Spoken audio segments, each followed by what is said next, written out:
नमस्कार दोस्तों, स्वागत है आपका स्टडी फॉर सिविल सर्विसेज में। वीडियो को पूरा देखिए। कोई भी आपका फीडबैक है, कोई सजेशन है, तुरंत वीडियो में कमेंट करके जरूर बताइए। अच्छा लगे तो वीडियो लाइक जरूर कर लीजिए और ऐसे वीडियो लगातार फ्री में पाने के लिए चैनल को तुरंत सब्सक्राइब कर लीजिए और बेल आइकन को जरूर टैप कर लीजिए ताकि आगे भी सारे वीडियो आपको मिलते रहे। यूट्यूब में फॉलो करते हैं तो प्लीज ये वाला फ्री टेलीग्राम चैनल जरूर ज्वाइन कर लीजिएगा। सारे नोटिफिकेशन, सारे अपडेट यहीं पे आते हैं, ध्यान रखिएगा। स्टडी फॉर सिविल सर्विसेज का कोई भी पेड ग्रुप अगर आपको ज्वाइन करना है तो सिर्फ 856480569060897523864455 यही नंबर है हमारे, सिर्फ जहां पे कॉल या व्हाट्सएप कर सकते हैं। इंस्टाग्राम पे हमारा पेज जरूर फॉलो कर लीजिएगा, studyforcivil.services है। ट्विटर पे हमको जरूर फॉलो कर लीजिएगा, @studyforcivils है। सारे क्वेश्चन अटेम्प्ट करिए और स्कोर अपना तुरंत कमेंट करके बताइए। दोस्तों नमस्कार, स्टडी फॉर सिविल सर्विसेज में आप सभी का स्वागत है। यहाँ पे आरएएस एग्जामिनेशन के लिए हम पेड क्विज को वीडियो फॉर्मेट में देख रहे हैं। इसको कंटिन्यू करेंगे आज के फर्स्ट क्वेश्चन के साथ। एडमिशन अगर आप चाहते हैं आरएएस के कोर्सेज में हमारे, तो डिस्क्रिप्शन बॉक्स इस वीडियो का खोल करके देखिएगा। कॉन्टैक्ट डिटेल्स हमारी वहाँ पे दे रखी है, उस पर आप कॉन्टैक्ट कर सकते हैं। दो स्टेटमेंट है, कौन सा गलत है ये देखना है। भारतीय संविधान में संशोधन की जो प्रक्रिया है ब्रिटेन के संविधान के समान अत्यधिक सरल है, और भारतीय संविधान संशोधन प्रक्रिया अमेरिका के समान अत्यधिक कठिन है। दो स्टेटमेंट यहाँ पे है, तो इसमें हम दोनों कथन जो है गलत मानेंगे। ठीक है, यहाँ पे सी विकल्प को पहले चुनते हैं। देखिए रीज़न क्या है कि जैसे ब्रिटेन के कॉन्स्टिट्यूशन में जो प्रक्रिया सामान्य है, तो हमारा संविधान अमेंड करना इतना सरल भी नहीं है, ना ही इतना कठिन भी है। ठीक है, 3 प्रकार से संविधान में संशोधन हमारे होता है। जैसे सिंपल मेजॉरिटी होती है, फिर एक स्पेशल मेजॉरिटी, और फिर तीसरा जो होता है special majority with the consent of states. ठीक है, तो जैसे यूएस का कॉन्स्टिट्यूशन है तो उसमें अमेंडमेंट करना बहुत ही ज़्यादा कठिन है। ठीक है, और ब्रिटेन में थोड़ा कंपेरेटिवली ईजी है। तो यहाँ पे डिटेल में इन चीज़ों को आप पढ़ेंगे तो आपको वहाँ से ये आइडिया लग जाएगा।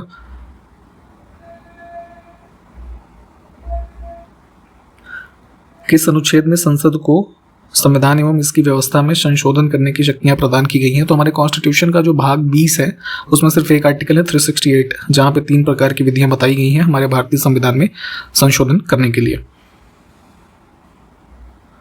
उच्चतम न्यायालय ने किस मामले में यह निर्णय दिया कि संविधान की मूल संरचना में संशोधन नहीं किया जा सकता? कई सारे केसेस आज़ादी के बाद से हो रहे थे जिसमें कई तरह के अमेंडमेंट किए जा रहे थे, लेकिन Keshavananda Bharati versus state of Kerala का एक मामला हुआ 1973 का। ठीक है, इसमें हिस्टोरिकल जजमेंट एक आया, बेसिक स्ट्रक्चर डॉक्ट्रिन बताई गई, जिसमें कई सारी चीज़ें हैं। इसको थोड़ा डिटेल में देखिएगा कि हमारी कई ऐसी चीज़ें हैं जो संविधान के मूलभूत ढांचे के अंतर्गत आती हैं और उसमें छेड़छाड़ नहीं की जा सकती। ठीक, तो उसको केशवानंद भारती केस में बताया गया। संविधान में किस संशोधन के द्वारा 9वीं अनुसूची जोड़ी गई? तो आप जानते हैं जो हमारा संविधान बना तो हमारे पास कुल 8 अनुसूचियाँ थी, वर्तमान में कितनी है? 12। तो 4 अन्य जो हैं वो कॉन्स्टिट्यूशनल अमेंडमेंट जो किए गए उसके माध्यम से ऐड की गई। तो इसी में जब 9वीं जोड़ी गई, जिसमें हमारे कुछ लॉज को यहाँ पे इंक्लूड किया गया है इस अनुसूची में। फर्स्ट अमेंडमेंट हुआ था 1951 में, उसके माध्यम से ही इसको जोड़ा गया है।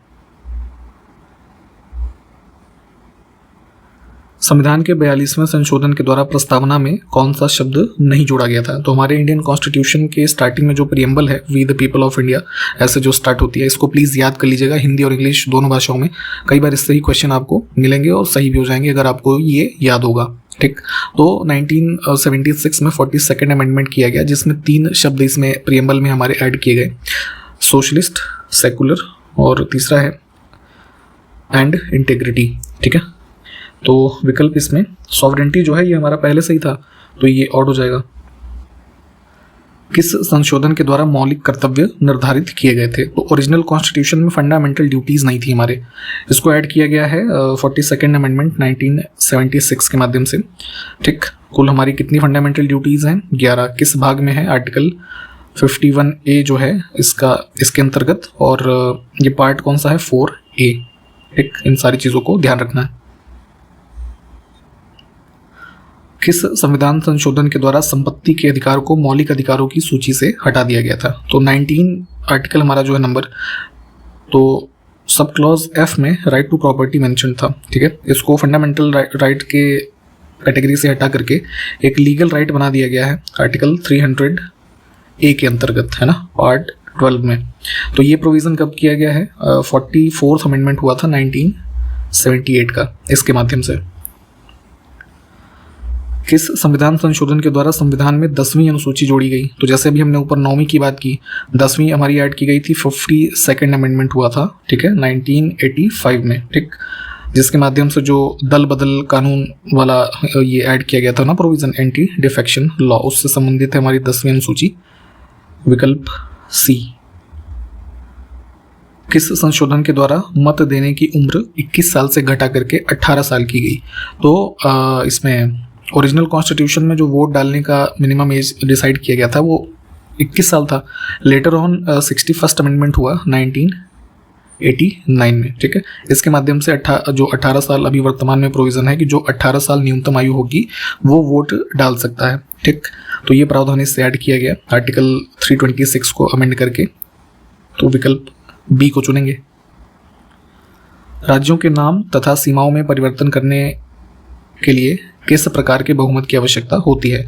तो देखिए, जैसे अभी हम मान के चलिए अपने राजस्थान स्टेट की जो बाउंड्री है, ठीक है, या उसके राजस्थान के नाम में कुछ हमें परिवर्तन करना हो, तो इसके लिए संविधान में अगर संशोधन किया जाना है तो वो सिंपल मेजॉरिटी से ही हो जाएगा, ठीक है। जो हमने 3 प्रकार की चीज़ें स्टार्टिंग में भी देखी थी, है ना। तो इसके लिए कोई, है ना, स्पेशल मेजॉरिटी की ज़रूरत नहीं है। और ये हमारा प्रावधान जो स्टेट की बाउंड्री, नेम या इन सबसे संबंधित है, तो वो कहाँ दिया हुआ है? हमारे कॉन्स्टिट्यूशन का जो पार्ट कौन सा है? 1, ठीक है। उसके अंतर्गत आर्टिकल 1 से लेकर के 4 तक के जो प्रावधान है वो इन्हीं सब चीज़ों से संबंधित हैं। तो एक बार इसको भी देखिएगा। इसमें देखें किस प्रावधान में संशोधन करने के लिए विशेष बहुमत तथा राज्यों के अनुमोदन दोनों की आवश्यकता होती है। देखिए, ऐसा विषय जिसमें फेडरल स्ट्रक्चर हमारे जो देश में है, ठीक है, वो प्रभावित हो या उससे संबंधित विषय है, तो उसमें स्पेशल मेजॉरिटी पार्लियामेंट की और consent of half of the state legislature जो है सिंपल मेजॉरिटी से ये रिक्वायर्ड होता है, ठीक। तो अब यहाँ पे जैसे process of election of president है, ठीक है, प्रोसेस या फिर जो मैनर है ना, in which manner the election will take place, या फिर सुप्रीम कोर्ट और हाई कोर्ट के जो जजेस से संबंधित प्रावधान है, ठीक है, representation of states in parliament है जैसे। तो ये सब विषय ऐसे हैं जहाँ पे ये हमारा जो 3rd कैटेगरी वाला जो सबसे हाईएस्ट प्रोसेस है अमेंडमेंट का, वो रिक्वायर्ड होता है, ठीक। तो इसमें हम जो है ऑप्शन फर्स्ट को चुनेंगे। किस संविधान संशोधन के द्वारा आर्थिक रूप से कमजोर सवर्णों के लिए 10% का आरक्षण का जो प्रावधान है, तो EWS जो रिजर्वेशन दिया गया था 103rd अमेंडमेंट हुआ था जनवरी 2019 में, ठीक, उसके माध्यम से दिया गया। नेक्स्ट है संविधान के किस संशोधन के द्वारा वस्तु एवं सेवा कर यानी कि जो GST लागू हुआ उसका अमेंडमेंट कौन सा था? तो ये 101, ठीक है, 2016। लेकिन ये लागू कब से है? जुलाई 2017 से।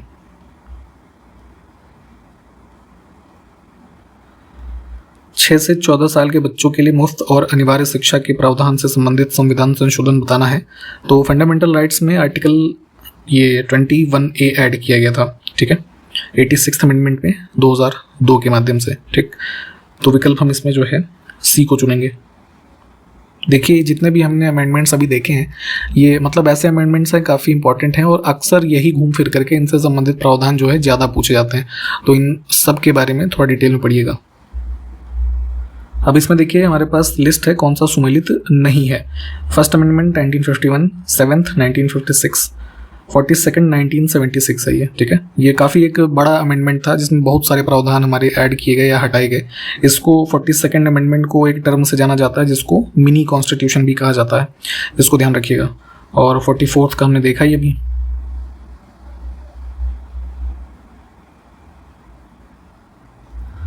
फिर से देखें क्या सुमेलित नहीं है। ऑलमोस्ट हमने देखा है सब कुछ। 101 जो है 2016 GST वाला। किस संशोधन के द्वारा गोवा, दमन और दीव को भारतीय संघ में शामिल किया गया था? तो आज़ादी के बाद भी ये सब जो है इंडिया के कंट्रोल में नहीं थे। इसको जो है फिर पुर्तगीज कंट्रोल से लिया गया, इंडिया और में शामिल किया गया। हमारा 12th अमेंडमेंट किया गया था 1962 में, ठीक है, उसके माध्यम से। तो ध्यान रखना है विकल्प सी। सिंधी भाषा को 8वीं अनुसूची में किस संशोधन से ऐड किया गया? तो हमारी जो 8वीं अनुसूची है जिसमें आप आज की डेट में कुल 22 भाषाओं को देखते हैं, ठीक। तो इसमें 22 शुरू से नहीं थे, ठीक है, बीच बीच में अमेंडमेंट करके इसमें चीज़ों को ऐड किया गया है। तो सिंधी भाषा को 15वीं भाषा के रूप में ऐड किया गया था 21st अमेंडमेंट में, और इसका वर्ष था 1967।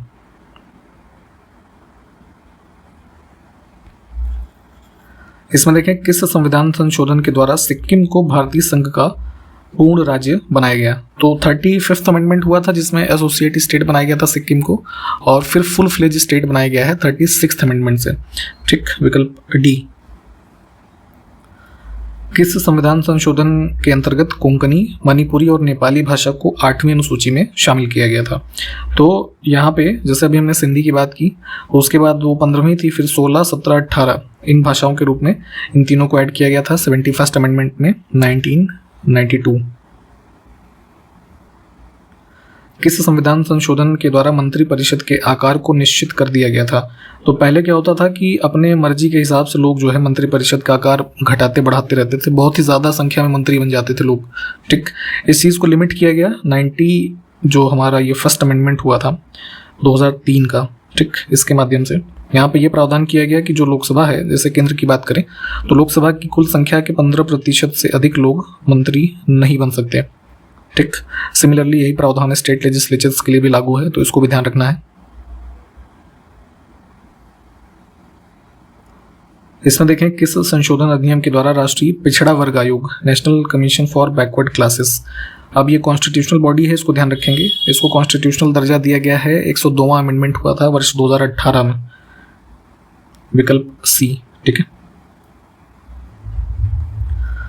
अब देखें किस अमेंडमेंट में पंचायती राज संस्थाओं को संवैधानिक स्थिति एवं सुरक्षा प्रदान की गई है? तो पंचायत का शुभारंभ आप जानते होंगे कि राजस्थान से ही नागौर जिले से किया गया, जवाहरलाल नेहरू जी के द्वारा। ठीक है, लेकिन अब आगे चल करके पंचायतों को as an institution constitutional status दिया गया 73rd अमेंडमेंट में 1992 में। ठीक है, कॉन्स्टिट्यूशन में जैसे भाग 9 आप देखते हैं, फिर 11th शेड्यूल देखते हैं। ठीक है, यहाँ पे पंचायतों से संबंधित प्रावधान जो है वो शामिल किए गए हैं। किस संविधान संशोधन के द्वारा हिंदी भाषा में संविधान का प्राधिकृत पाठ उपलब्ध कराया गया? तो इंग्लिश में चीज़ें अवेलेबल थी हमारे कॉन्स्टिट्यूशन की, लेकिन सेम लीगल सैंक्टिटी प्रदान की गई हिंदी वर्जन ऑफ कॉन्स्टिट्यूशन को भी। ये 58th अमेंडमेंट हुआ था 1987 में। ठीक है, जो हमारे जो भी कॉन्स्टिट्यूशन के अथॉरिटेटिव टेक्स्ट हैं उसको हिंदी में भी जो है उसके प्रोविज़न करने का प्रावधान इस संविधान संशोधन के माध्यम से किया गया। तो इस देखिए जितने भी अमेंडमेंट हम देख रहे हैं, एक पूरी लिस्टिंग आपको अगर हमारे पेड ग्रुप में है तो आपको ऑलरेडी दी जा चुकी है, उसको पूरा पढ़ेंगे तो सारे प्रावधान आपको जो है वहाँ से कवर हो जाएंगे।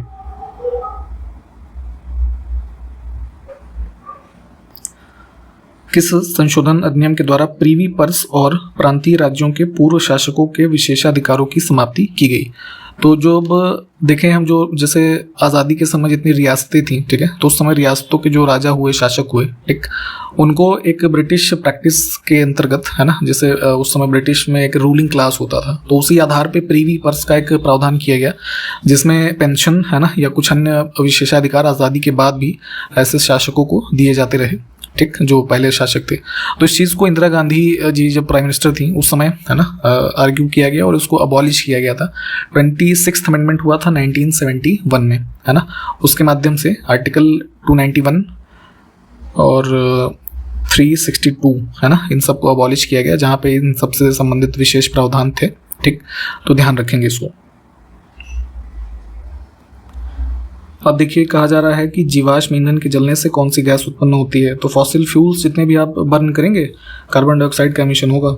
ठीक, विकल्प ए। मीथेन एक पॉपुलर गैस है CH4। तो इसके जो सोर्सेज हैं, स्रोत कौन कौन से हैं? तो धान के खेत जो हैं उससे, जैसे अभी सीजन चल रहा है, धान की खेती हो रखी है, ठीक, तो उन खेतों से मीथेन का उत्सर्जन होता है। मवेशियों का जो मलमूत्र है उसमें से भी इसकी जो है ये गैस निकलती है। जीवाश्म ईंधन के जलने से भी इसकी मात्रा प्राप्त होती है। जो हमारे ये होते हैं नाले वगैरह, ठीक है, तो उससे भी ये गैस उत्सर्जित होती है। तो ये सब चीज़ों को ध्यान रखना, एग्जाम्पल्स हैं all of the above. Global warming की घटना आपने जो है जरूर सुनी या पढ़ी होगी। तो हमारा ग्लोबल एवरेज टेम्परेचर है लगातार बढ़ रहा है, तो वही पूछा गया है कि इसका प्रभाव इसमें से किन पर पड़ता है। तो जितने भी बायोलॉजिकल कंपोनेंट हैं, है ना, बायोटिक या फिर एबायोटिक, इन टर्म्स को भी आप पढ़ते होंगे। जैसे अब ह्यूमंस हो गए, है ना, ये हमारे एबायोटिक में जैसे जो हमारे एनवायरमेंटल चीज़ें हैं, सब पे ही प्रभाव पड़ रहा है, तो दोनों को चुनेंगे। अब है कि बायोलॉजिकल डाइवर्सिटी जो है उसके नुकसान क्या क्या हैं। ठीक, बायोडाइवर्सिटी लॉस होगा तो जो प्राकृतिक आवास हैं, है ना, जीव जंतुओं के, या कह लीजिए जो भी जंगल वगैरह हैं जैसे, ये सब भी डिस्ट्रक्ट होंगे, ऑब्वियस सी बात है। ठीक है, विदेशी प्रजातियों का परिचय अगर आप करा रहे हैं, ठीक है, किसी पर्टिकुलर एनवायरनमेंट में या कह लीजिए किसी एरिया में, ठीक है, तो वहाँ से भी हमारे बायोडाइवर्सिटी को लॉस होता है, तो ये और आगे उसको बढ़ाता है। पॉल्यूशन जो है ना, ये भी एक बहुत रीज़न है हमारे लॉस ऑफ बायोडाइवर्सिटी का। तो ये सारे एग्जांपल यहाँ पे भी हैं। समुद्री पर्यावरण की सुरक्षा के लिए हेलसिंकी सम्मेलन किस वर्ष में हुआ था? तो देखिए, बाल्टिक सी का एरिया मैप में देख लीजिएगा, तो बाल्टिक सी के रीजन में for the protection of marine environment, है ना, मेनली उसको प्रोटेक्ट करने के लिए एक कन्वेंशन साइन किया गया 1974 में, जो कि हेलसिंकी कन्वेंशन के नाम से जाना गया। तो थोड़ा इसको डिटेल में देखेंगे। बाल्टिक रीजन से संबंधित था मेनली, तो विकल्प बी। देखिए, पर्यावरण या फिर कह लीजिए पर्यावरण नहीं, हमारा जो एटमॉस्फेयर है, ठीक है, उसमें हम 5 लेयर मुख्य रूप से पढ़ते हैं। तो सबसे नीचे है ट्रोपोस्फेयर, फिर है स्ट्रेटोस्फेयर, ठीक है, वहाँ पर उपस्थिति है हमारे ओजोन लेयर की। तो इसकी जो है इसके जो संरक्षण से संबंधित एक कॉन्फ्रेंस हुई या प्रोटोकॉल जो आप पढ़ते हैं ये चीज़ें, ठीक, वो कौन सी है वही यहाँ पे पूछा गया। तो ओजोन परत के संरक्षण के लिए कौन सा अंतर्राष्ट्रीय सम्मेलन हुआ था, ये बताना है हमें। तो 1987 का जो मॉन्ट्रियल प्रोटोकॉल है वो संबंधित है किससे? ये ओजोन लेयर से। ठीक, तो विकल्प ए को चुनेंगे हम। अब देखिए, इसी में ओजोन डे भी मनाते हैं हम, ठीक है, प्रतिवर्ष। तो ओजोन लेयर के संरक्षण से संबंधित होता है ये। तो अगर अब जैसे अभी ये अगस्त का महीना चल रहा है, ठीक, तो सितंबर में आप देखेंगे 16 सितंबर को ये ऑब्जर्व किया जाता है। ठीक है, बेसिकली वही डेट है जो मॉन्ट्रियल प्रोटोकॉल से संबंधित थी, तो ध्यान रखना है इसको। कुछ अन्य इंपॉर्टेंट इन्वायरमेंटल प्रोटेक्शन से संबंधित हमारे कन्वेंशन और कॉन्फ्रेंसेज हैं, उसके ईयर लिखे हुए हैं और उनका नाम। तो कौन सा युग्म गलत है? ठीक है, तो यहाँ पे तीनों ही ठीक है, ऑप्शन डी। नेक्स्ट है हरित जलवायु कोष की स्थापना का निर्णय इसमें से किस सम्मेलन में लिया गया था? तो एनवायरमेंटल प्रोटेक्शन में देखेंगे कई सारे इवेंट्स हैं बेसिकली, ठीक है। तो लॉन्ग टर्म फाइनेंसिंग जो है के रेफरेंस में COP 16 है ना, कानकुन जो है यहाँ पे हुआ, और इसमें जो है ग्रीन क्लाइमेट फंड को स्टैब्लिश करने का निर्णय लिया गया था। तो 2010 का वर्ष है, इनको अलग से भी थोड़ा सर्च करके पढ़िएगा। सूर्य की तीव्र किरणों के द्वारा झुलसने से वायुमंडल की कौन सी गैस हमारी रक्षा करती है? तो हमें सनबर्न ना हो जाए, या जो हमारा हार्मफुल इफेक्ट होता है अल्ट्रावायलेट रेस से, ठीक है, तो हमें क्या बचाता है उससे? तो अभी जो हमने ओजोन की बात की थी, ठीक है, तो स्ट्रेटोस्फीयर में जो हमारा ओजोन है, ये पृथ्वी पे जो भी जीव हैं उनको जो हार्मफुल अल्ट्रावायलेट रेडिएशन है उससे बचाता है। ठीक,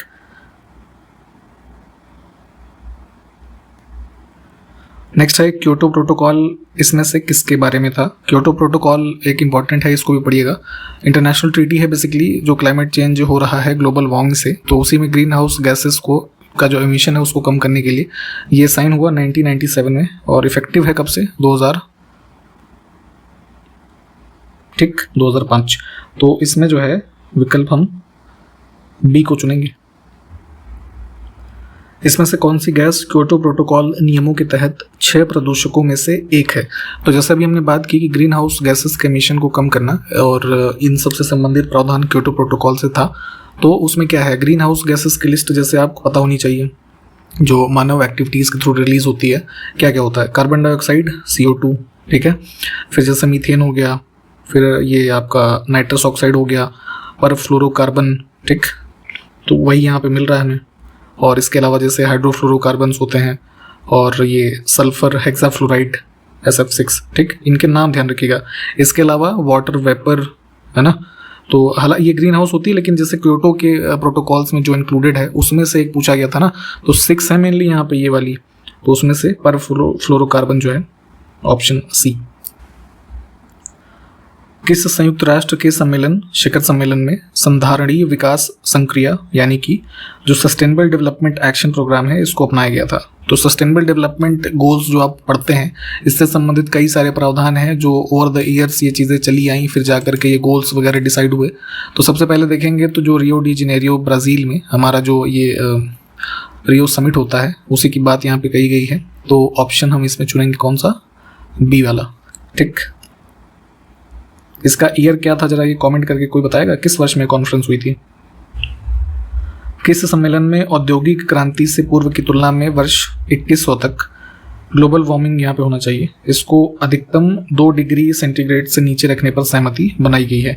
तो यहाँ पे ये वाला जो प्रोविज़न है COP21 हुआ था, है ना, पेरिस कॉन्फ्रेंस 2015 के रूप में आप जिसको जानते हैं, वहाँ पे इस चीज़ पे एग्रीमेंट हुआ है। कॉन्फ्रेंस ऑफ पार्टीज़ की जो ये सम्मेलन होते हैं इसकी पूरी लिस्टिंग देखिएगा एक बार, ठीक है। उसी क्रम में यहाँ पे कौन सा जलवायु परिवर्तन सम्मेलन जो है सुमेलित नहीं है उसके ईयर से, सॉरी ईयर नहीं, उसके प्लेस से, है ना। तो जैसे COP19 हुआ था, ये बेसिकली वॉर्सो कॉन्फ्रेंस के नाम से जानते हैं, पोलैंड में हुआ था ये, है ना। बाकी के विकल्प ठीक हैं। देखिए अभी ये क्वेश्चन आपसे ऊपर ही पूछा था, तो खैर यहाँ पे आ गया। जलवायु परिवर्तन UN फ्रेमवर्क संधि UNFCCC, इस दस्तावेज पर वर्ष कौन सा है जिसमें ब्राज़ील के रियो डी जेनेरियो में अर्थ समिट जो है उसके दौरान इस पर सहमति हुई। तो अर्थ समिट हुआ था 1992 में। यहाँ पे जो UN ये हमारा क्लाइमेट चेंज कन्वेंशन है, ये डॉक्यूमेंट एग्री हुआ, तो उससे ही संबंधित है। ये एजेंडा 21 के नाम से जो आप जानते हैं, ठीक है, थोड़ा इनके बारे में भी पढ़िएगा। ये सब इंपॉर्टेंट सेशंस हैं जो भी हमारे एनवायरमेंटल प्रोटेक्शन की दिशा में हुए हैं।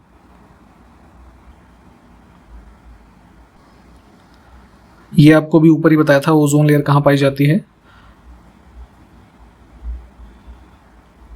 2 कथन फिर से हैं, कौन सा गलत है, गलत पूछा गया है या सही, बहुत ध्यान से देखा करिए। ओजोन परत सूर्य से आने वाली घातक पराबैंगनी विकिरण से हमारी रक्षा करती है, इसके बारे में हमने ऊपर बात कर ली है, ये बिल्कुल ठीक बात है। समतापीय ओजोन परत के पतला होने को ओजोन छिद्र कहते हैं। ओजोन होल के बारे में जो आपने सुना या पढ़ा होगा, तो यही बात हो रही है कि जो हमारा यहाँ पे स्ट्रेटोस्फेरिक जो हमारा ये ओजोन है उसको जो लगातार थिन हो रहा है, तो ओजोन होल के रूप में आप जानते हैं। तो दोनों बातें ठीक हैं, तो गलत इसमें कुछ भी नहीं है। इसमें देखें रेगिस्तान को बढ़ाने वाले मुख्य कारक कौन से हैं। तो जैसे थार एग्जांपल, ये थार डेजर्ट का एग्जांपल ले लेते हैं। तो एक्सेसिव फार्मिंग, ओवर ग्रेजिंग जानवरों के द्वारा, salt accumulation due to irrigation, है ना, ये सारे ही रीज़न है जो हमारे डिजर्टिफिकेशन को बढ़ावा देते हैं। जलवायु परिवर्तन के पेरिस समझौते को किस सम्मेलन में लागू किया गया। तो कॉन्फ्रेंस ऑफ पार्टीज 21, है ना, जिसमें पेरिस एग्रीमेंट, है ना, ये आपके अराउंड 196 पार्टीज जो थी इन्होंने लीगली इसको अडॉप्ट किया, और ये इम्प्लीमेंट हुआ था फिर COP22 में, जो कि मराकेश कॉन्फ्रेंस के नाम से जाना जाता है। कहाँ पे हुआ, मोरक्को में, ठीक है, 2016 में, ठीक। तो यहाँ से ये इम्प्लीमेंटेड है। इसको थोड़ा पेरिस एग्रीमेंट जो है इसके सारे प्रावधान एक बार देखिएगा। इसमें देखिए पूछा गया है कौन सा युग्म सुमेलित नहीं है, ठीक। तो यहाँ पे हमारे पास सब्सटेंसेस किस पर्पस के लिए यूज़ किए जाते हैं उसकी लिस्टिंग है। तो यहाँ पे इसका सही उत्तर क्या होगा, जरा आप हमको कमेंट करके इस क्वेश्चन का आंसर बताइए, ठीक। आपके उत्तर का इंतजार रहेगा। जो क्वेश्चंस हमने मैप वाले देखे हों या अन्य चीज़ें जो स्पेशली बताई गई हों उसको प्लीज़ डिटेल में देखेंगे। हम इसको कंटिन्यू करते हैं अगले वीडियो से। तब तक के लिए नमस्कार, जय हिंद।